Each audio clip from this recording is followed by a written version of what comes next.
خاص طور پر جبکہ اس حصے میں نماز پڑھنے والے نماز بھی پڑھ رہے ہوں، اس وقت تو بالکل ہی بات چیت نہیں ہونی چاہیے۔ اگر ہماری بات چیت سے نماز پڑھنے والوں کی نماز میں خلل پڑا تو ہم سبب بنے ان کی نمازوں کے خراب کرنے کے۔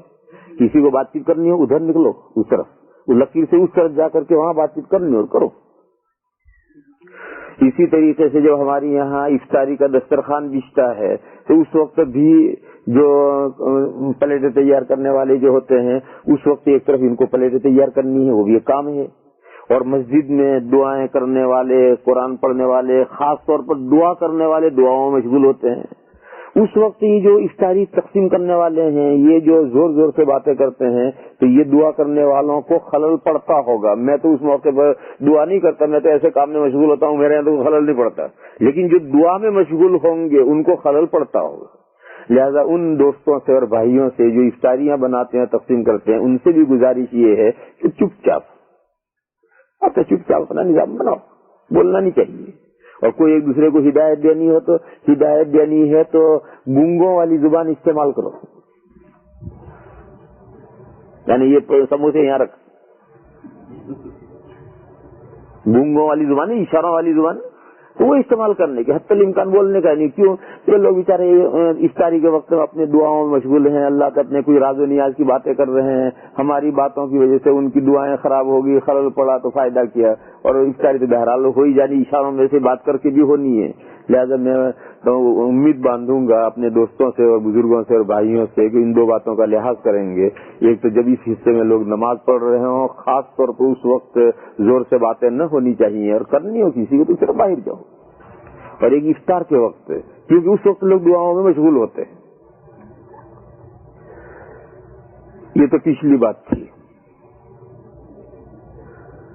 اس کے بعد ایک صاحب نے ایک پرچہ دیا تھا، وہ یہ پوچھتے تھے کہ یہ مضمون بیان کیا جائے کہ مردوں کے عورتوں پر کیا حقوق ہیں۔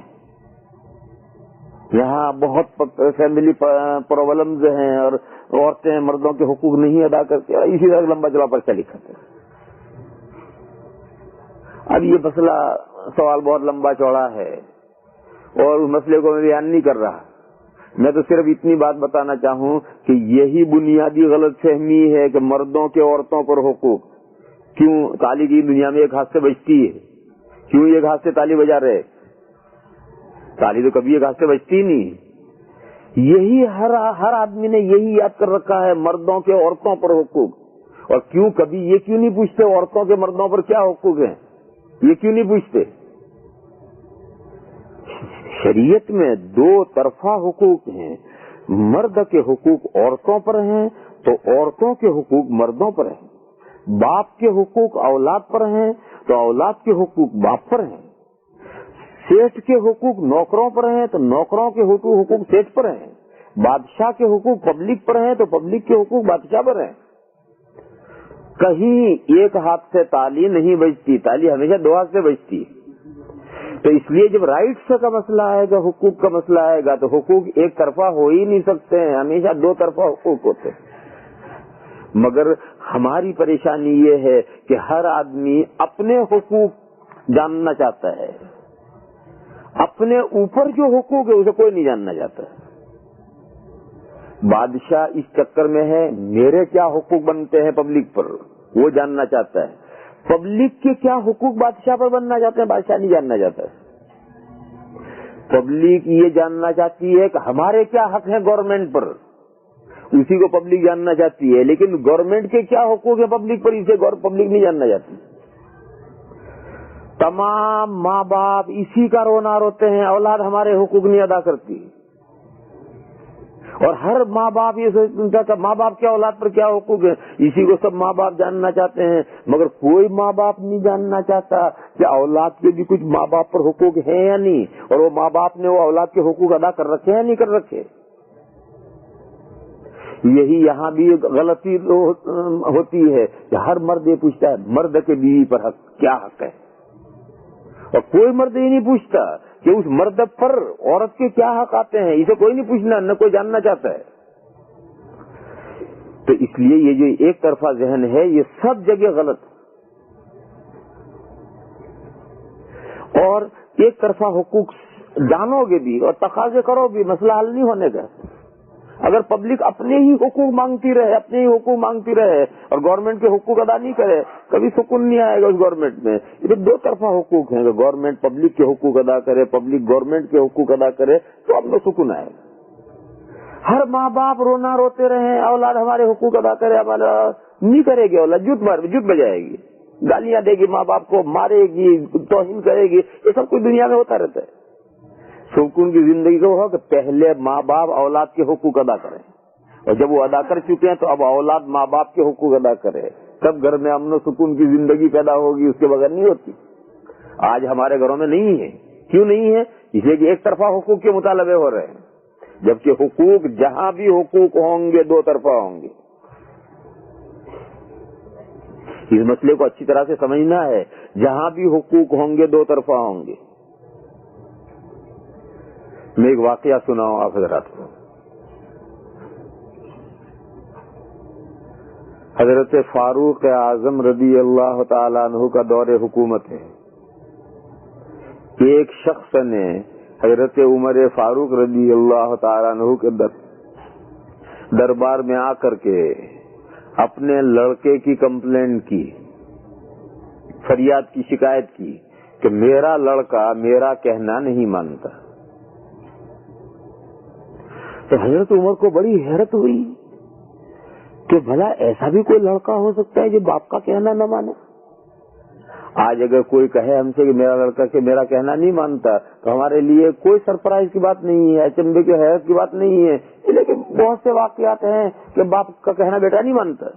لیکن وہ تو برکت والا دور تھا، اس وقت حضرت عمر کو بڑی حیرت ہوئی کہ بھلا ایسا بھی کوئی بیٹا ہو سکتا ہے جو باپ کا کہنا نہ مانے۔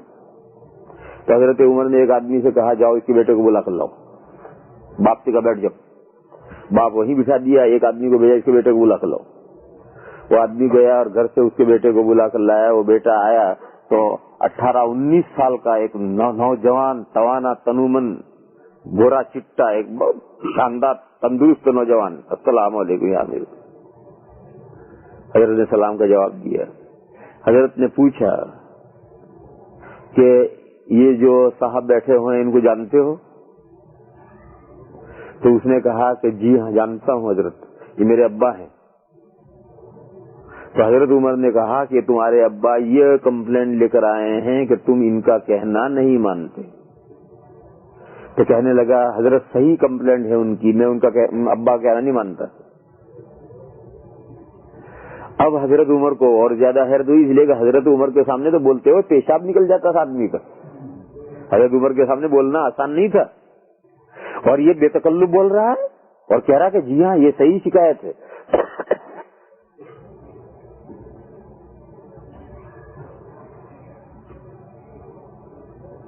ایک تو یہ ہے کہ ایسی غلطی کرتا آدمی بے خبری میں، لیکن یہ تو عربی جانتا تھا، عربی سمجھتا تھا، وہ بے خبری میں نہیں کر رہا۔ رات مجھے میرے دوست نے ایک لطیفہ سنایا کہ ایک بیچارہ انڈین جو انگریزی کچھ برائے نام ہی جانتا تھا، وہ ڈرائیونگ کرتا ہوا اور اسپیڈ جا رہا تھا، تو پولیس نے اسے روکا، بہت تیز اسپیڈ کر رہا تھا، اسے پولیس نے روکا۔ تو اس نے کہا کہ تو انگریزی میں اس سے کہا کہ تو اتنی تیز گاڑی چلا رہا ہے، کیا کسی کو مارنے کا ارادہ ہے؟ اس نے کہا یس سر۔ وہ تھانے لے گیا اس سے۔ تو پیچھے لوگوں نے آ کر بتایا کہ تو بے وقوف ہے، انگریزی نہیں جانتے، تو یس سر تو کچھ سمجھا ہی نہیں، ایسے کہہ دیا اس نے۔ تو ایسا اگر اس نے یس سر کہہ دیا ہو تو الگ بات ہے، لیکن اس نے تو ایسا یس سر نہیں کہا تھا، یہ تو عربی جانتا تھا بچہ، نوجوان سمجھدار ہے۔ اس نے کہا کہ میرے ابا سے ہی کمپلین لائے، میں اپنے ابا کا کہنا نہیں مانتا۔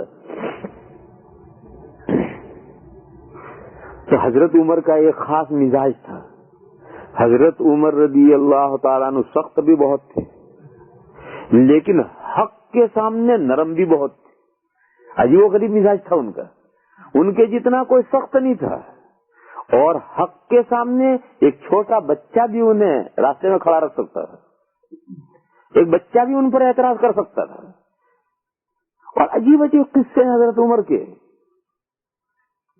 ایک مرتبہ حضرت فاروق اعظم رضی اللہ تعالیٰ عنہ جمعہ کا خطبہ دینے کے لیے تشریف لائے، اللہ کی تعریف کی، اللہ کی تعریف کرنے کے بعد میں یہاں سے گفتگو شروع کی کہ یا ایھا الناس، اے لوگو، اسمعوا و اطیعوا، میری بات سنو اور جو میں آرڈر دوں اسے مانو۔ تو مسجد میں سے ایک آدمی کھڑا ہو گیا دیہاتی، اور اس نے کہا لا نسمع ولا نطیع، ہم نہ آپ کی بات سنیں گے نہ مانیں گے۔ اب پوری بھری ہوئی مسجد میں ایک آدمی کھڑا ہو کر حضرت عمر سے کہے گا لا نسمع ولا نطیع، نہ ہم آپ کی بات سنتے ہیں نہ مانتے ہیں۔ تو حضرت عمر ایک دم نرم پڑ گئے اور کہنے لگے بھائی کیوں نہیں سنتا، کیوں نہیں مانتا، کیا مجھ سے بھول ہو گئی؟ تو اس نے کہا کہ کل جمعرات کو آپ نے چادریں تقسیم کی تھی، ہم سب کو ایک ایک چادر ملی ہے اور آپ کو 2 چادریں ملی ہیں، آپ نے ایک لنگی کی جگہ پہن رکھی ہے، ایک کرتے کی جگہ پر پہن رکھی ہے، یہ 2 چادریں آپ نے تقسیم میں سے لی ہیں اور ہم کو سب کو ایک ایک ملی ہے، یہ ناانصافی آپ نے کی ہے، لہذا ہم آپ کی بات نہیں سنتے اور نہیں مانتے۔ حضرت عمر رضی اللہ تعالیٰ عنہ نے کہا کہ بھئی مسجد میں میرا لڑکا عبداللہ ہے، بڑی مسجد نبی بڑی مسجد تھی، ایک کونے میں کہیں حضرت بیٹھے تو حضرت بولے جی حاضر ابا حاضر ہوں، تو فرمایا کھڑے ہو، انہیں بتاؤ میرے پاس 2 لنگیاں، میرے 2 چادریں کیسے ہیں؟ چنانچہ وہ کھڑے ہوئے اور بھری مسجد میں انہوں نے بتایا کہ ابا کے بعد 2 چادریں جو ہیں ان میں سے ایک تو ابا کی ہے جو تقسیم میں ابا کو ملی تھی، اور ایک تقسیم میں جو میرے حصے میں آئی تھی وہ میں نے اپنے ابا کو دے دی۔ یوں ابا کے پاس 2 چادریں اکٹھا ہوئی۔ تو وہ آدمی کہنے لگا الان قل نسمع و نطیع، اب فرمائیے جو حکم دیں گے وہ سنیں گے اور مانیں گے، اور یہ کہہ کر بیٹھ گئے۔ تو حضرت فاروق اعظم رضی اللہ تعالیٰ عنہ کا جی وہ غریب مزاج تھا، سخت اتنے اور حق کے سامنے نرم بھی اتنے، دونوں متضاد باتیں تھی۔ ایک مرتبہ جمعہ کے خطبے میں حضرت نے تقریر فرمائی اور یہ فرمایا کہ اے لوگو، یہ لمبے چوڑے مہر، بڑے بڑے مہر، یہ کوئی اللہ کے یہاں نیکی کی بات نہیں ہے اور عزت کی بات نہیں ہے، دنیا میں عزت کی بات نہیں ہے، اللہ کے نزدیک نیکی کی بات نہیں ہے۔ یہ جو بڑے بڑے عورتوں کے مہر باندھے جاتے ہیں یہ نیکی کی بات نہیں ہے اللہ کے یہاں، اور دنیا میں عزت کی بات نہیں ہے۔ اور فرمایا کہ اگر یہ دنیا میں کوئی عزت کی بات ہوتی یا اللہ کے یہاں نیکی کی بات ہوتی تو حضور کی بیویوں کے مہر، حضور کی بیٹیوں کے مہر بہت بڑے بڑے ہونے چاہیے، حضور کی بیٹیوں کے بڑے بڑے مہر ہوتے، حضور کی بیویوں کے بڑے بڑے مہر ہوتے۔ حالانکہ میرے علم میں حضرت فاروق اعظم رضی اللہ تعالیٰ عنہ نے فرمایا کہ میرے علم میں حضور نے کسی بیوی کو 12 اوقیہ سے زائد مہر نہیں دیا اور اپنی کسی بیٹی کا 12 اوقیہ سے زائد مہر نہیں باندھا۔ یہی مہر فاطمی کہلاتا ہے، یہ حضور نے اپنی بیٹیوں کا مہر باندھا ہے، وہ مہر فاطمی، اس کا وزن ہے 1530 گرام چاندی۔ سمجھ لو اس مسئلے کو بیچ میں، 1530 گرام، 1500 یعنی 1 کلو 500 اور اوپر 30 گرام، 1530 گرام چاندی، یا جو اس کی قیمت ہو روپے میں، ڈالر میں جو اس کی قیمت ہو، اتنے روپے اتنے ڈالر، یہ مہر فاطمی ہے۔ یا تو 1530 گرام چاندی دو، اور اگر چاندی نہ دو تو اس کے ایکول اس کی قیمت دو، پرائس دو، چاہے روپے میں دو، ریال میں دو، پاؤنڈ میں دو، ڈالر میں دو، جو بھی اس کی قیمت بنتی ہو قیمت دو، یہ مہر فاطمی۔ تو حضور اکرم صلی اللہ تعالی علیہ وسلم نے اپنی سب بیویوں کو اتنا مہر دیا ہے اور اپنی صاحبزادیوں کا بھی اتنا مہر باندھا ہے۔ بہت بڑے بڑے مہر حضور نے نہیں دیے، نہ بیٹیوں کو بڑا بڑا مہر باندھا، نہ بیویوں کو بڑے بڑے مہر دیے۔ تو اگر بہت بڑے بڑے مہر یہ کوئی عزت کی چیز ہوتی اور دنیا میں عزت کی چیز اور آخرت میں اللہ کے یہاں نیکی کی بات ہوتی تو حضور کی صاحبزادیوں کے اور بیویوں کے بڑے بڑے مہر ہونے چاہیے تھے، حالانکہ حضور کے اتنے ہی مہر ہیں۔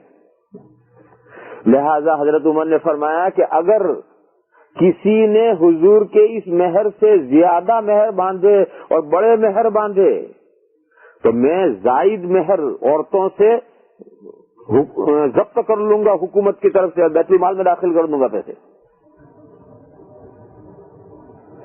دیکھو مہر کے مسئلے میں مسلمانوں میں بڑی عجیب و غریب بے اعتدالی ہے۔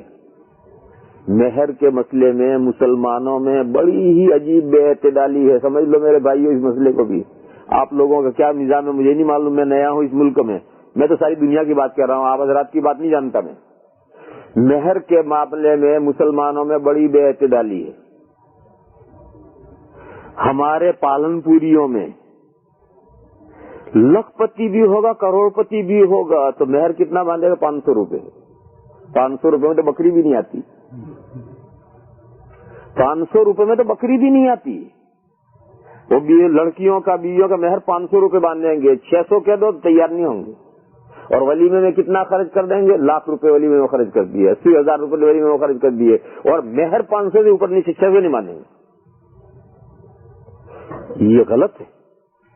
یعنی ولیمے میں دعوت میں تو 50,000 اڑ گئے، 80,000 اڑ گئے، 1,00,000 روپے خرچ کر دیے، مگر اس جو جس مقصد سے نکاح ہوا اس نکاح میں 500 سے زیادہ مہر نہیں دیں گے۔ یہ ہمارے پالن پور میں ایک برا رواج ہے۔ اور سعودیہ میں کیا ہے؟ سعودیہ میں کم سے کم مہر ہے 50,000 ریال، کم سے کم مہر سعودیہ میں 50,000 ریال ہے، اس سے کم مہر ہے ہی نہیں سعودیہ میں۔ نتیجے میں بہت سے ہیں کہ کہاں اتنا مہر لائیں، اگر ملک بہت ہے وہاں پیسہ بہت ہے لیکن پھر بھی ایک معمولی رقم نہیں ہے، تو پھر دوسرے ملکوں میں جاتے ہیں، وہاں سے لڑکیاں لے جاتے ہیں اور رکھتے ہیں اور سب۔ یہ بھی غلط ہے۔ یہ جو 50,000 ریال والی جو ہے یہ وہ غلطی ہے جو حضرت عمر جس پر نکیر کر رہا ہے۔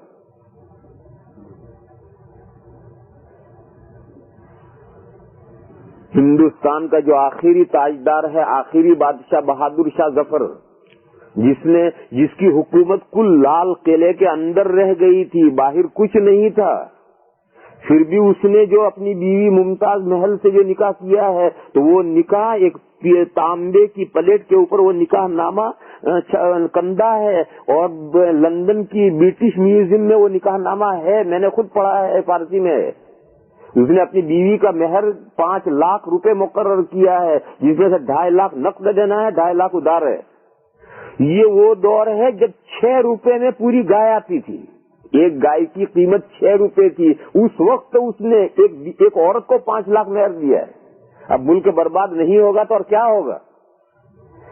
اللہ نے ہندوستان کی حکومت 900 سال مسلمانوں کے پاس حکومت رہی ہے، پھر وہ اللہ نے جو لے لی ہے، اللہ نے کوئی ظلم نہیں کیا ہے، ہم نے ہی اپنے پیروں پر کلاڑی ماری ہے۔ جب ہم ایک عورت کے لیے 5 لاکھ مہر دیں گے تو کہاں اس کے باپ کا تھا جو اس نے وہ 5 لاکھ دیا تھا؟ وہ ملک کا پیسہ تھا جو اس نے ایک عورت کو دے دیا تھا۔ ایسے ہی جب بادشاہ خرچ کرنے لگیں گے تو مسلمانوں کی حکومتیں رہیں گی۔ میں لندن میں برٹش میوزیم میں گیا تو میں نے وہ نکاح نامہ مجھے دکھایا، انہوں نے وہ فارسی میں نکاح نامہ میں نے پڑھا، میرا ماتھا کیا کیا ہے ہمارے اسلاف نے، ہمارے بڑوں نے کیا کیا ہے، اور اللہ کی نعمت کو کس طریقے سے انہوں نے پامال کیا ہے۔ میں ترکی گیا ایک مرتبہ، قسطنطنیہ میں، استنبول میں 7 دن میں رہا۔ وہاں جو سب سے اہم چیز ہے، وہاں ایک محل ہے ڈولما باچی پیلیس۔ ڈولما باچی یہ ترکی لفظ ہے، پیلیس انگریزی لفظ ہے، ڈولما باچی پیلیس ایک محل ہے وہاں جو 7 بادشاہوں نے مل کر پورا کیا ہے، یعنی اس محل کے پورا ہونے میں 7 حکومتیں پوری ہوئی۔ اس محل کو دیکھنے کے لیے ہم گئے،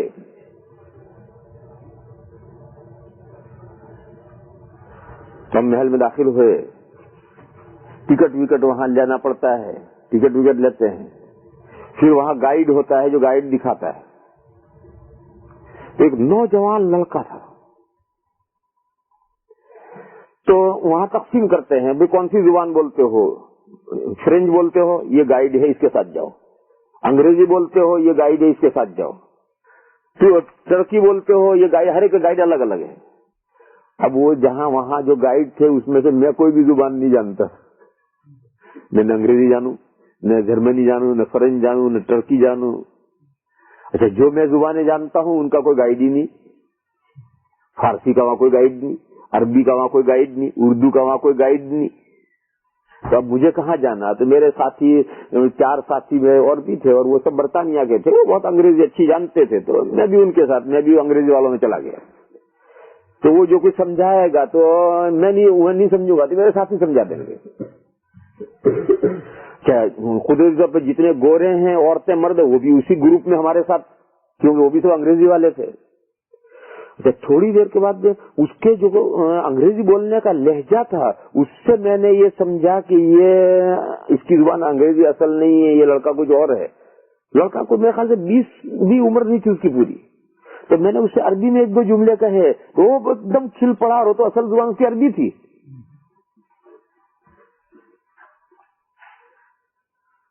تو اب خیر وہ ہمیں لے کر چلا، تو وہ جگہ جگہ پر عربی میں گفتگو شروع کر دیتا تھا، اور بہت سی وہ باتیں اس نے مجھے بتائی جو انگریزی میں نہیں بتاتا تھا۔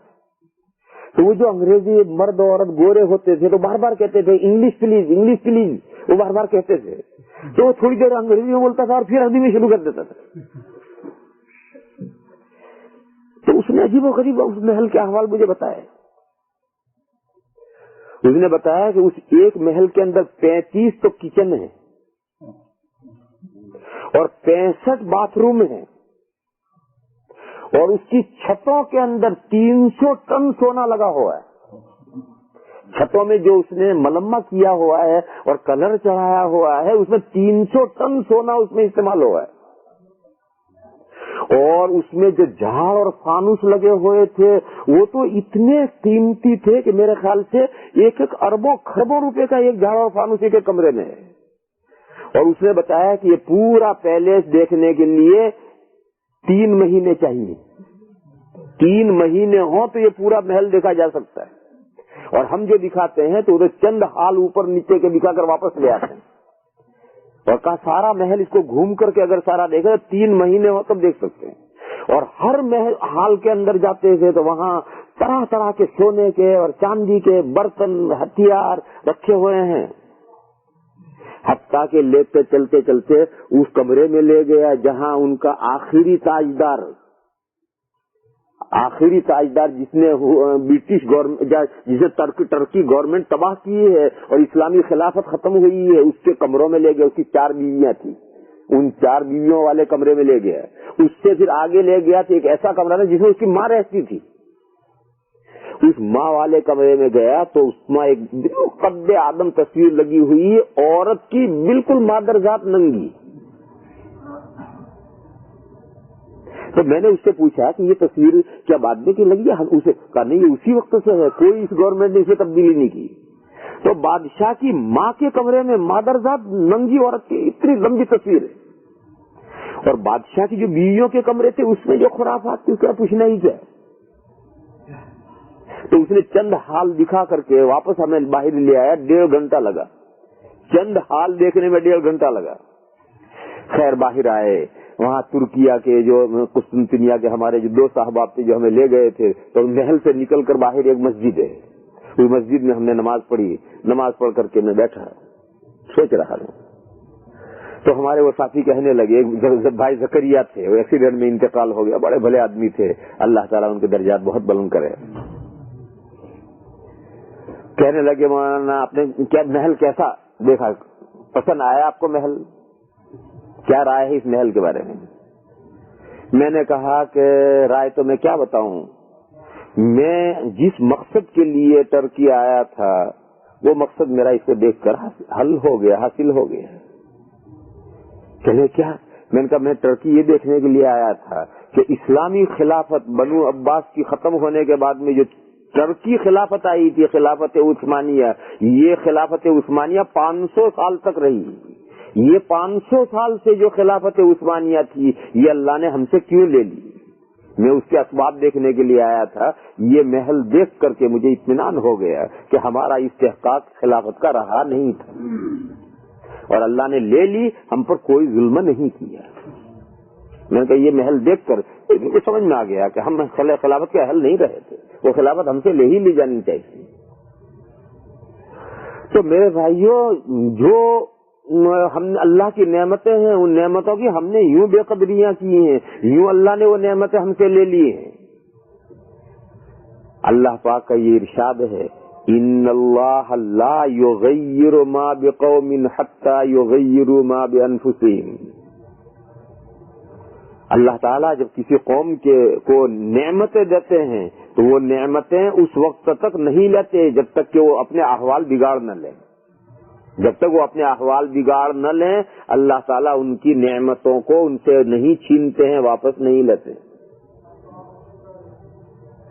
اور اقبال رحمت اللہ علیہ نے جو مضمون باندھا ہے شعر میں وہ الٹا باندھا ہے، وہ قرآن کریم کے مطابق نہیں۔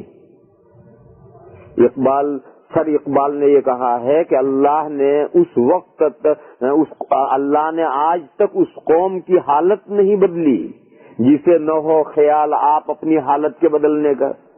یہ اقبال کا شعر ہے، اور اس شعر کا حاصل یہ ہے کہ بگڑی ہوئی قوم جب تک اپنے احوال نہیں بدلے گی اللہ اس کی اصلاح نہیں کریں گے، اللہ زبردستی اصلاح نہیں کریں گے۔ قوم خود اصلاح چاہے گی تو اللہ اصلاح کریں گے۔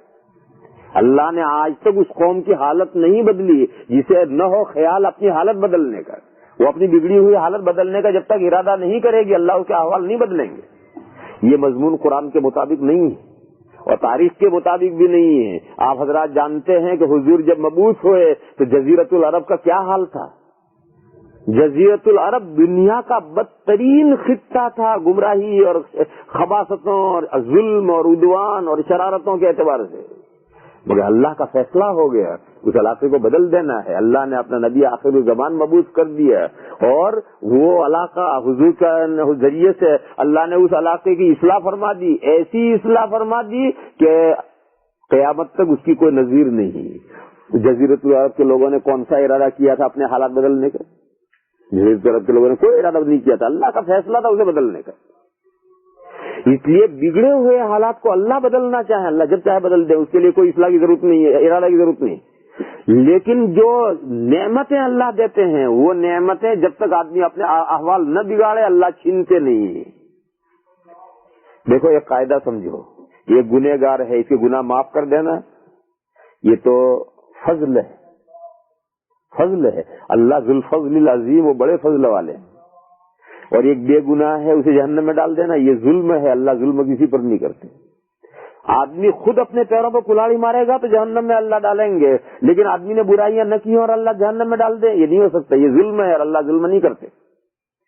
یہ قوم گمراہ ہے، اس گمراہ کو ہدایت پر لے آنا یہ اللہ کا فضل ہے، اللہ کا فضل جسے چاہے پہنچ جائے۔ لیکن یہ قوم راہ راست پر ہے، اسے اللہ نے خواہ اسے نعمتیں لے لیں، یہ تو ظلم ہے، یہ ظلم اللہ نہیں کرتے۔ لہذا اللہ نے فرمایا کہ ان اللہ لا یغیر ما بقوم حتی یغیروا ما بانفسہم۔ اللہ تعالیٰ جب تک کسی قوم کے احوال قوم اپنے احوال خود نہیں بگاڑتی اللہ تعالیٰ اس سے نعمتیں چھینتے نہیں۔ تو اللہ نے ہمیں خلافت کبریٰ دی تھی، وہ خلافت کبریٰ ختم ہو گئی اور سلطنت عثمانیہ گئی، تو ہم نے کرتوت یہ کیے تھے اس لیے گئی۔ اللہ نے ہمیں ہندوستان میں غیر منقسمہ ہندوستان میں اللہ نے ہمیں حکومت دی تھی، وہ ہمارے بزرگوں نے ہمارے بڑوں نے یہ صورتحال کی تو ہماری حکومت گئی۔ ایک ایک عورت کو جب 6 روپے کی ایک گائے کی قیمت تھی، چل اتنے مہر دے رکھے تھے۔ تو میرے بھائیوں کہنے کا مطلب یہ ہے کہ یہ جو مہر کی زیادتی ہے یہ بھی غلط ہے، اور یہ جو مہر کی اتنی کمی ہے یہ بھی غلط ہے۔ اعتدال کیا ہے؟ اعتدال جو سنت مہر ہے یہ درمیانی راستہ ہے، معتدل بیچ بیچ کا راستہ وہ ہے جو حضور نے اپنی بیٹیوں کا مہر باندھا اور اپنی بیویوں کا مہر دیا، وہی 1530 گرام چاندی یا اس کے اکول قیمت پر ہے۔ یہ ہے درمیانی، یہ بہت کم بھی نہیں ہے، اچھی خاصی رقم ہے۔ یہ 1530 گرام کوئی معمولی رقم نہیں، اچھی خاصی رقم ہے، اور بہت بڑی بھی رقم نہیں، بہت بڑی بھی رقم نہیں ہے، یہ درمیانی رقم ہے۔ یہاں ایک مسئلہ اور سمجھنا چاہیے، وہ یہ ہے کہ نکاح کے صحیح ہونے کے لیے کم سے کم کتنی مہر ضروری ہے؟ اور زیادہ سے زیادہ کتنی مہر ہو سکتی ہے؟ تو میرے بھائی یہ سمجھو کہ منیمم 10 درہم ہے، اور 10 درہم کا وزن ہوتا ہے 28 گرام چاندی. 28 گرام چاندی یا اس کی قیمت، یہ تو کم سے کم اتنا مہر تو نکاح صحیح ہونے کے لیے ضروری ہے. 25 گرام چاندی مہر نہیں بن سکتی. کم سے کم 28 گرام 10 درہم تو ہونے مہر ضروری ہے. اور میکسیمم کوئی حد نہیں ہے، جتنی چاہے دے دو، اربوں خربوں کروڑوں روپے دے دو، سارا گھر بھر کر کے سونا دے دو، تمہارے پاس ہوں تو کس نے منع کیا ہے؟ میکسیمم کوئی لمٹ نہیں ہے، منیمم جو ہے 10 درہم ہے. تو یہ ایک الگ مسئلہ ہے. لیکن یہ کہ عام طور پر مہر ہونا کتنا چاہیے؟ تو میں نے کہا کہ عام طور پر مہر ہونے کا کہیں تو ہے اتنا کم کہ بکری کی قیمت کے بقدر بھی عورت کی قیمت نہیں رہی. عورت کی قیمت بکری کی قیمت کے بقدر بھی نہیں رہی. قیمت کا مطلب ویلیو، احترام.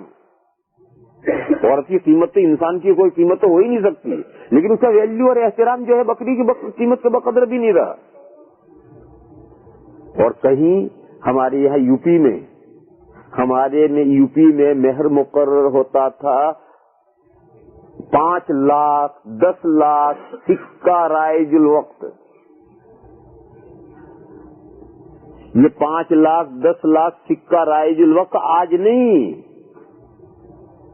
جس وقت میں 2 آنے مزدور کی مزدوری تھی، دن بھر کی جو مزدوری تھی وہ 2 آنے تھی، 12 روپے 40 کلو گھی تھا اصلی. 12 روپے میں 40 کلو اصلی گھی ملتا تھا. اس وقت میں مسلمانوں کے جو مہر تھے وہ 5 لاکھ 10 لاکھ سکہ رائج الوقت.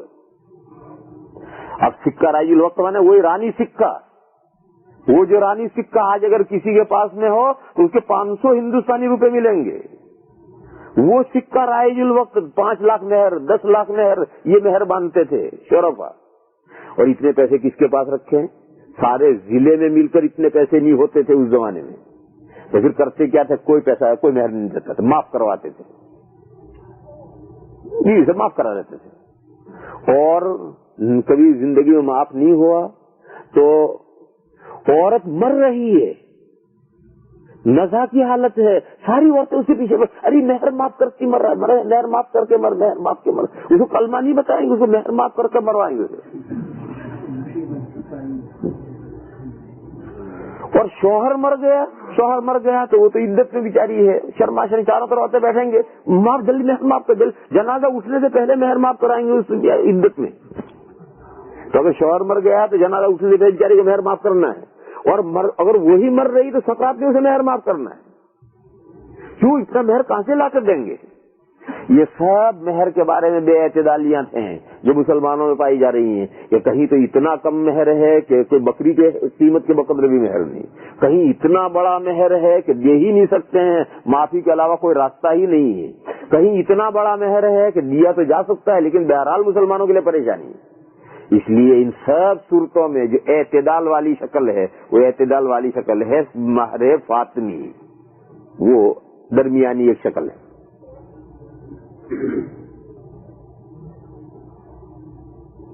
تو حضرت فاروق اعظم رضی اللہ تعالیٰ عنہ نے یہ کہا کہ دیکھو حضور نے اپنی بیویوں کو اتنے مہر دیے ہیں، اپنی بیٹیوں کی اتنے مہر باندھے ہیں، لہذا اس سے زائد کوئی مسلمان مہر باندھے گا تو وہ مہر میں بیت المال میں ضبط کر کے بیت المال میں داخل کر دوں گا.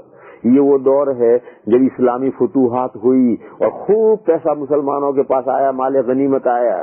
تو جب مال غنیمت آتا ہے، پیسہ مسلمان کے پاس آتا ہے تو پھر ہر طرف آدمی فراغت کے ساتھ خرچ کرتا ہے، کھانے میں بھی، رہنے میں بھی، پہننے اوڑھنے میں بھی، بیویوں کے ٹھاٹ میں بھی، مہر میں بھی، ہر طرف یہ خرچ کرتا ہے. تو یہ شروع ہوئی تھی.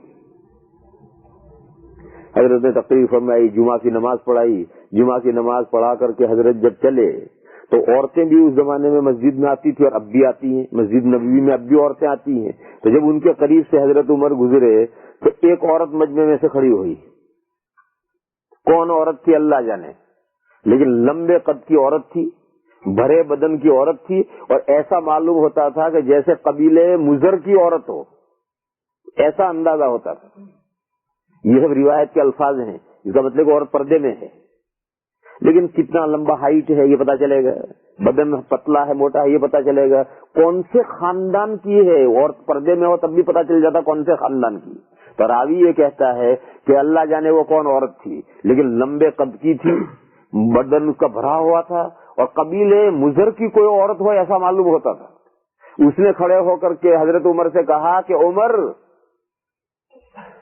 کل گزشتہ تم اپنے باپ کے اونٹ چرایا کرتے تھے، اپنے باپ کے چرواہے تھے، اپنے باپ کے اونٹ لے کے جنگل میں چرانے جایا کرتے تھے. اس نے کہا کہ عمر، کل گزشتہ تم اپنے باپ کے اونٹ چرایا کرتے تھے، آج تمہاری اتنی ہمت ہو گئی کہ اللہ نے جو حق ہمیں دیا ہے اسے تم ضبط کر کے حکومت کے بیت المال میں داخل کر دو گے. اللہ کے حکم کے خلاف تمہیں اعلان کرنے کی ہمت ہو گئی. تو حضرت عمر ایک دم رکے اور رک کر کہا کہ میں نے اللہ کے حکم کے خلاف کون سے حکم اعلان کیے. تو اس نے قرآن کی آیت پڑھی کہ اللہ پاک کا ارشاد ہے، وَإِنْ آتَيْتُمْ إِحْدَاهُنَّ قِنْطَارًا فَلَا تَأْخُذُوا مِنْهُنَّ شَيْئًا. اگر تم نے کسی وجہ سے عورتوں کو مہر میں ڈھیر سا مال دے رکھا ہو اور طلاق کی نوبت آ جائے تو طلاق کے بعد اس دیے ہوئے میں سے کچھ بھی مت لو. تو یہ تو مسئلہ طلاق کا اور طلاق کے بعد دیے ہوئے مہر میں سے لے سکتے یا نہیں، وہ مسئلے تو سب الگ ہیں. لیکن جو قرآن نے لفظ استعمال کیا، وَإِنْ آتَيْتُمْ إِحْدَاهُنَّ قِنْطَارًا، تم نے کسی عورت کو مہر میں ڈھیر سا مال دے رکھا ہو. ڈھیر سا یعنی چھوٹا سا پہاڑ، چھوٹے سے پہاڑ کے بقدر مال دے رکھا ہے اسے، سونا چاندی. تو معلوم ہوا کہ اتنا مہر بھی دیا جا سکتا ہے. قرآن کے اشارے سے نکلا کہ اتنا مہر بھی دیا جا سکتا ہے. تو اللہ نے تو ہمیں یہ حق دیا ہے، اور اللہ تو یہ فرماتے ہیں کہ آپ اس میں سے کچھ واپس طلاق کے وقت مت لو. اور تمہاری یہ ہمت ہو گئی کہ تم اعلان کرتے ہو کہ ہم زائد جو ہے اسے ضبط کروں گا اور بیت المال میں داخل کروں گا. حضرت عمر نے آیت سنی اور فوراً فرمایا کہ اصابت المرأة واخطأ الرجل، اصابت المرأة واخطأ الرجل، عورت صحیح بات سمجھی اور مجھ سے غلطی ہوئی. اور اعلان کیا بھائی سب آؤ، لوٹ کر سب لوٹ کر آ جاؤ. سارا مجمع جو نمازی چلے گئے سب لوٹ کر آ کے مسجد بڑھ گئی اور حضرت پھر ممبر پر تشریف لے گئے اور یہی جملہ کہا، اصابت المرأة واخطأ الرجل، عورت مسئلہ صحیح سمجھی اور مجھ سے مسئلہ سمجھنے میں غلطی ہو گئی. اور کہا کہ دیکھو مسئلہ یہ ہے کہ اگر کوئی کتنا بھی مہر باندھے گا اور عورت کو دے گا تو وہ دے سکتا ہے، مسئلہ یہی کہ دے سکتا ہے، میں ضبط نہیں کروں گا. لیکن پھر بھی بات وہی ہے جو میں نے پہلے کہی تھی کہ مہر کا بہت زیادہ ہونا یہ نہ عزت، دنیا میں عزت کی کوئی بات ہے نہ آخرت میں کوئی عزت کی بات ہے. اگر مکرمہ اور عزت کی بات ہوتی تو حضور کی بیٹیوں اور حضور کی صاحبزادیوں کا مہر اور حضور کی بیویوں کا مہر بہت بڑا بڑا ہونا چاہیے تھا. درحال ہے کہ حضور کا مہر اس سے زیادہ میرے علم میں نہیں، لہذا جو مسنون مہر ہے اسی مہر پر رہو، اسے زیادہ مت باندھو. لیکن اگر کوئی بہت زیادہ اس سے باندھے گا تو میں اس مہر کو، زائد مہر کو ضبط کر کے بیت المال میں داخل نہیں کروں گا. وہ عورت کو دے گا تو دے گا. حضرت فاروق اعظم رضی اللہ تعالیٰ عنہ کا یہ مزاج تھا کہ سخت بھی بہت، کتنا سخت قانون کہ زائد مہر باندھو گے میں ضبط کروں گا اور بیت المال میں داخل کروں گا، اور نرم اتنا کہ ایک عورت ٹوک دے تو فوراً بڑے مجمع میں، سارے مجمع میں اعتراف کہ عورت نے مسئلہ صحیح سمجھا، مجھ سے مسئلہ سمجھنے میں غلطی ہوگی. تو حضرت فاروق اعظم رضی اللہ تعالیٰ عنہ کا ایسا ہی مزاج تھا. تو اس نوجوان نے یہ کہا کہ میرے ابا صحیح کمپلینٹ لائے ہیں، میں ان کی بات نہیں مانتا. تو حضرت کو بہت حیرت ہوئی اور حضرت نے اسے کہا بیٹھ جاؤ، اور یہ کہا کہ میاں صاحبزادے کیوں نہیں مانتے اپنے ابا کی بات؟ تو اس لڑکے نے کہا کہ حضرت کیا باپ کی بات ماننا ضروری ہے؟ تو حضرت عمر نے کہا کہ جی ہاں، یہ باپ کا حق ہے کہ اس کی اولاد اس کی بات مانے. دیکھو یہاں بھی سمجھو،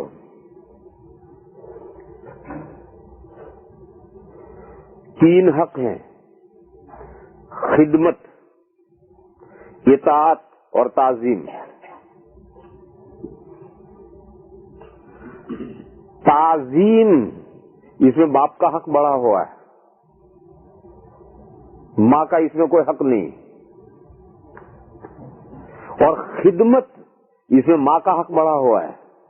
خدمت باپ کی بھی کرنی ہے، ماں کی بھی کرنی ہے، لیکن ماں کا حق اس میں بڑا ہوا ہے، خدمت میں ماں کا حق بڑا ہوا ہے، اور تعظیم میں باپ کا حق بڑا ہوا ہے۔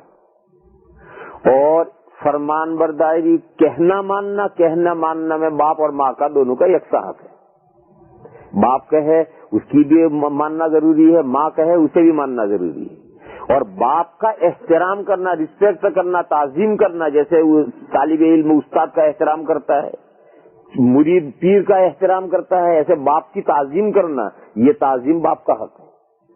ماں کی بھی تعظیم کرنی چاہیے، لیکن ماں کا حق تعظیم میں کم ہے، باپ کا حق تعظیم میں زیادہ ہے۔ اور خدمت ماں کو بھی کرنی چاہیے، باپ کی بھی کرنی چاہیے، لیکن ماں کا حق خدمت میں بڑھا ہوا ہے، باپ کا کم ہے اس سے، ماں سے۔ یہ سب درجہ بندی ہے، دونوں کی خدمت کرنی ہے، مگر ماں کا حق بڑا ہوا ہے۔ ماں کا حق بڑا ہوا ہے کا مطلب یہ ہے کہ ایک وقت میں باپ نے کہا کہ مجھے وضو کرا، اور ماں نے کہا مجھے وضو کرا، ایک ہی وقت میں دونوں کہتے ہیں وضو کرا، ماں کو پہلے کرائیں گے، ابا کو بعد میں کرائیں گے۔ دونوں نے کوئی خدمت مانگی، اس نے کہا مجھے چائے پلا، اس نے کہا مجھے چائے پلا، یہ خدمت ہے، ماں کو پہلے پلائیں گے، ابا کو بعد میں پلائیں گے۔ اور تعظیم باپ کا حق پہلے ہے، ماں کا بعد میں ہے۔ اور کہنا ماننا، جب تعارض نہ ہو تو باپ نے جو کہے گا وہ بھی مانے گا بیٹا، اور ماں جو کہے گی اسے بھی مانے گا۔ یہ تین چیزیں الگ ہیں۔ تو حضرت فاروق اعظم رضی اللہ تعالیٰ عنہ نے کہا کہ باپ کا یہ حق ہے، ماں باپ کا یہ حق ہے کہ اولاد اس کا کہنا مانے، لہذا تیرا ابا جو کہتا ہے ماننا چاہیے۔ تو جب یہ حق لفظ آیا تو اس لڑکے نے یہ کہا کیا حضرت، کیا باپ کا ہی اولاد پر حق ہوتا ہے یا اولاد کے بھی باپ پر کچھ حق ہیں؟ تو حضرت عمر نے کہا کہ نہیں، دونوں طرف حق ہے، جیسے باپ کا اولاد پر حق ہے، اولاد کے باپ پر بھی حق ہے۔ تو اس لڑکے نے کہا کہ حضرت میں یہ جاننا چاہتا ہوں کہ اولاد کے کیا حق ہیں باپ پر؟ تو حضرت عمر نے فرمایا کہ اولاد کے 3 حق ہیں باپ پر۔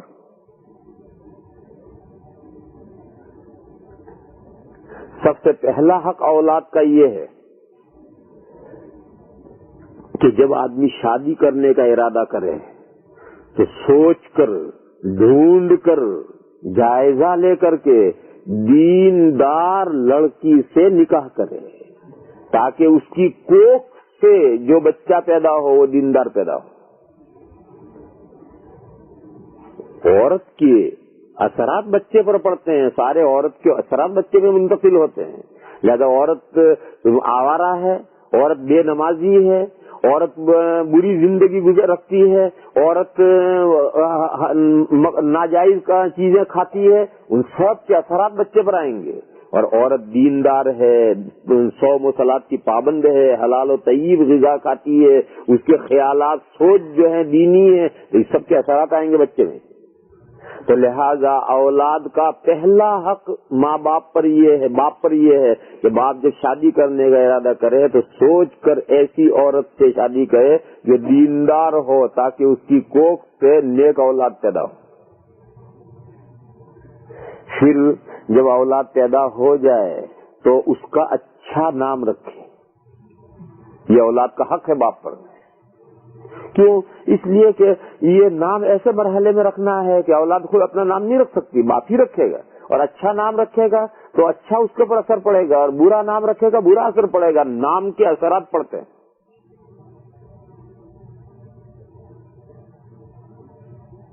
نام کے اثرات کیسے پڑتے ہیں؟ الفاظ کے اثرات پڑتے ہیں۔ آپ اپنے ایک بیٹے کو، آپ تجربہ کیجئے، آپ ایک بیٹے کو جو تھوڑا بہت سمجھنے لگا ہے، 4 سال کا ہو جائے، 4 سال 5 سال کا ہو جائے، اب اس کا نام رکھ دو ڈایو، پوئرا بہت ڈایو چھائی، یہاں میرا بیٹا بہت عقل مند ہے یہاں۔ اب ہر مرتبہ اسے کہو تم ڈایو ڈایو کرو، کہو کوئی بھی موقع ہے تو لمبے ڈایو استعمال کرو، عقل مند عقل مند عقل مند، اس میں عقل پیدا ہو جائے گی۔ اور اس کا نام رکھو گانڈو، ارے گانڈا آئی آؤ وہ بیوقوف، یہاں ہر بات میں تم اسے بیوقوف کو بیوقوف کو بیوقوف، سال بھر ہوتے ہوتے بیوقوف نہیں ہوگا تب بھی بیوقوف بن جائے. کر لو تجربہ، جس کو تجربہ کرنا ہو کر لے، جس کو تجربہ کرنا ہو کر لو. گانڈو گانڈو بیوقوف بیوقوف بیوقوف بیوقوف بیوقوف بیوقوف ہو جائے گا. اور بھلا بھلا بھلا شریف شریف سمجھدار سمجھدار سمجھدار عقل مند عقل مند کہتے کہتے اس میں عقل آ جائے گی. تو الفاظ کا اثر پڑتا ہے، جو الفاظ آدمی بار بار سنتا ہے اس الفاظ کا اثر پڑتا ہے. تو جو نام ہے یہ تو ہماری بدقسمتی یہ ہے کہ ہم ناموں کے معنی نہیں سمجھتے. یہ کا نام رکھا عاقل، عاقل کی کیا معنی؟ عقل مند. جب آپ بار بار بلائیں گے کہ بھائی عاقل بھائی یہاں آؤ، بے فلاں بھائی، تو عاقل کے معنی عربی والے تو سمجھتے ہیں، وہ تو عقل مند معنی ہے. جب وہ لفظ عاقل بار بار سنے گا تو اس کے اثرات پڑیں گے اس پر. اور اگر اس کا نام رکھو جاہل غافل، تو جاہل غافل احمق نام رکھو گے تو اس کے معنی بھی وہ سمجھتا ہے. بیوقوف کے معنی نہیں، بدھو کے معنی بدھ کو اس کے دن پیدا ہوئی، اور تیر کے دن پیدا ہوا تو تیرو ہے، اور منگل کو پیدا ہو تو منگلو ہے، اور جمعرات کو پیدا ہو تو وہ جمعراتی ہے، اور جمعہ کو پیدا ہو تو وہ جمن ہے، جمن یا جمن بولتے ہیں. شنیچر اتوار کے لیے کوئی لفظ نہیں ہے، وہ برے لفظ ہیں، برے دن ہے، اس لیے اس دن بچہ پیدا نہیں ہوتا. شنیچر جو ہے عیسائی، شنیچر یہودیوں کا ہے، اور اتوار جو ہے عیسائیوں کا ہے، اس لیے ان 2 دن بچے نہیں پیدا ہوتے مسلمانوں کے یہاں. اور باقی سب دنوں کے نام رکھے ہیں، پیرو، منگلو، بدھو، جمعراتی اور جمن.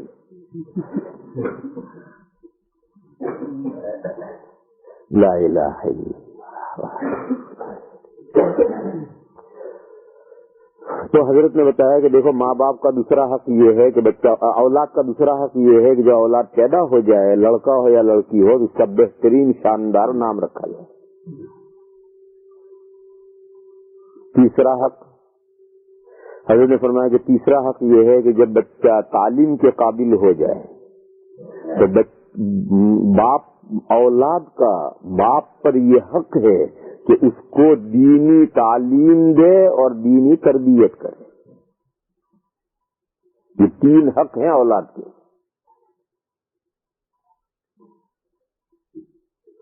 دنیا میں لوگ اپنی اولاد کے لیے جمع کرنے کے لیے رات دن دوڑ دھوپ کرتے ہیں، محنتیں کرتے ہیں، جائز ناجائز کرتے ہیں، پیسہ اکٹھا کرتے ہیں تاکہ کچھ اولاد کے لیے بنا کر جائیں، کچھ زمین کچھ مکان بنا کر جائیں، کچھ بیلنس چھوڑ کر کے جائیں.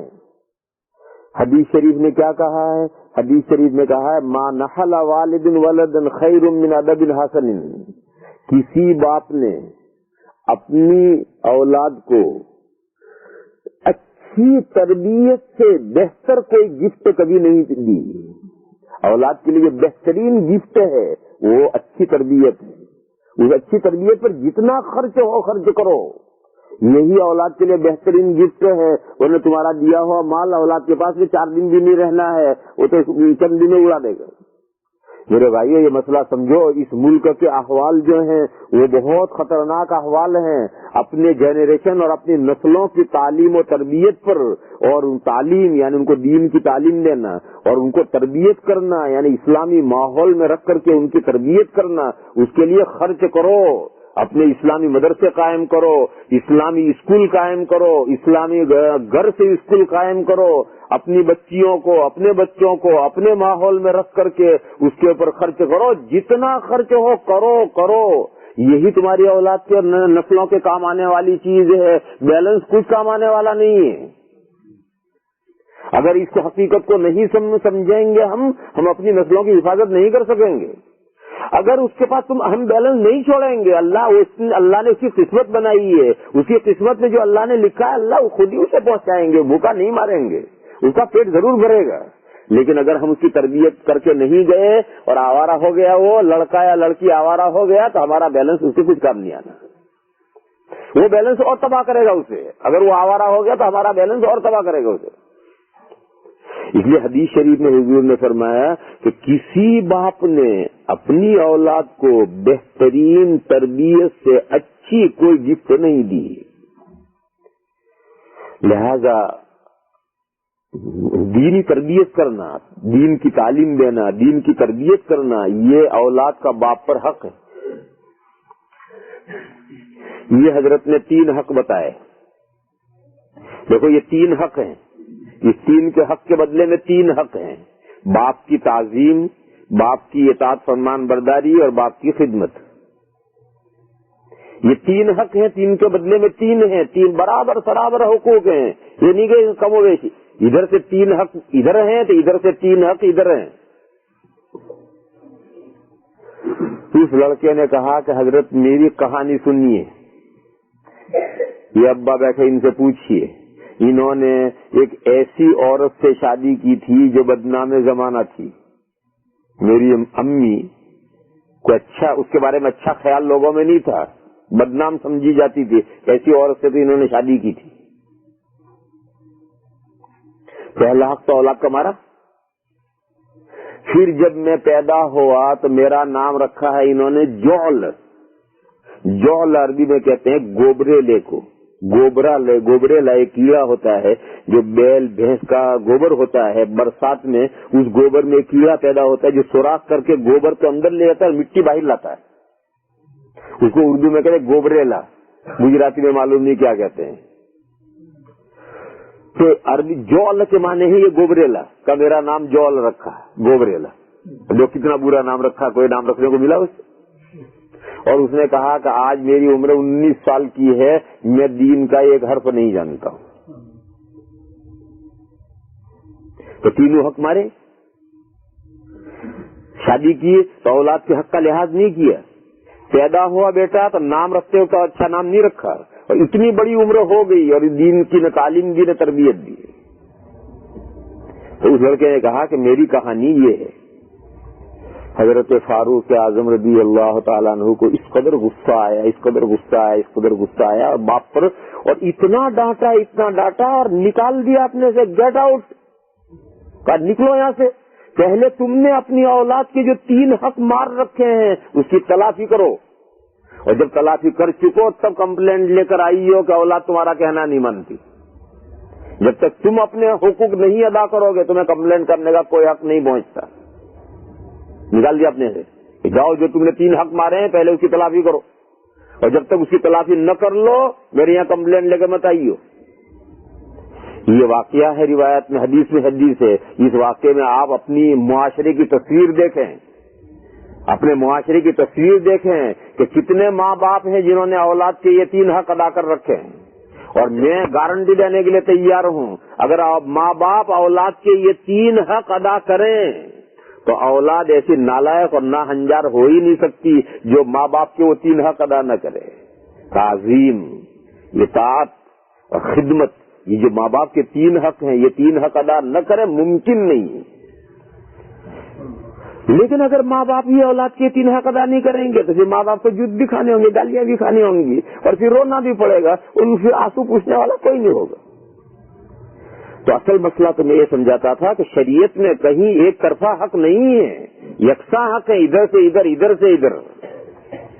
تو یہ جو ہمارے یہاں ایک مزاج بنا ہوا ہے یہ پوچھنا کہ مرد کے عورت پر کیا حقوق ہیں, بس یہی جو ایک طرف سے پوچھنے کا مزاج ہے میرے بھائیو, یہ صحیح نہیں ہے. ہمیشہ اصل بات تو یہ ہے کہ نیکی کر دفن کر. ہمارے یہاں اردو کے ایک مسئلہ, نیکی کر دفن کر. میرا حق کیا ہے, میرا حق مت مانگو, مت نہ جانو. دوسرے کا مجھ پر کیا حق آتا ہے اسے سمجھو, اسے یاد کرو, دوسرے کا حق ادا کرو. جب دوسرے کا حق ادا کرو گے دوسرا جک مار کر ہمارا حق دے گا. دیکھو ہم پڑھاتے ہیں, ہم کبھی یہ نہیں سوچتے کہ ہمارا حق ہمارے طلبا پر کیا ہے, کبھی نہیں سوچتے. ہاں یہ ہمیشہ سوچتے ہیں کہ ان طالب علموں کے کیا کیا حقوق ہم پر ہیں, اور ہمیشہ کوشش کرتے ہیں کہ ان بچوں کے حق تلفی نہ ہو. ان طلبا کے جو حقوق ہیں وہ ہم پورے حق ادا کریں, اور ہم پوری کوشش کر کے ادا کرتے ہیں. اور الحمدللہ ہمارے طلبا اپنے ماں باپ سے زیادہ ہماری خدمت بھی کرتے ہیں, احترام بھی کرتے ہیں, سب کچھ کرتے ہیں. کیوں کرتے ہیں؟ ہم نے کوئی حق ان سے نہیں مانگا, ہم نے ان کے حق ادا کیے. ان کے حق ادا کب کیے؟ جب ہم نے جانا کہ ان کے ہم پر یہ حق ہے. تو میرے بھائیوں یہ جاننے کی کوشش کرو ہماری بیویوں کے ہم پر کیا حقوق ہیں, اور اسے ادا کرنے کی کوشش کرو. اسے تم کمپلیٹ ادا کرو گے تو تمہارے تو حقوق خود بخود عورتیں ادا کریں گی. انسان احسان کا غلام ہے. جب تم ان کے حق ادا کرو گے وہ ان پر احسان ہوگا، اور انسان احسان کا غلام ہے، وہ تمہارے حقوق ضرور ادا کرے گی. لیکن ہماری مشکل تو یہ ہے کہ استاد چاہتا میرا حق، شوہر چاہتا میرا حق، میرا حق تو سب کہتے ہیں مجھ پر حق یہ کیوں نہیں پوچھتا کوئی، اور اسے کیوں نہیں جاننا چاہتے اور اسے ادا کرنے کیوں نہیں کوشش کرتے. وآخر دعوانا الحمدللہ. باقی بات کل کریں گے، وقت ہو گیا.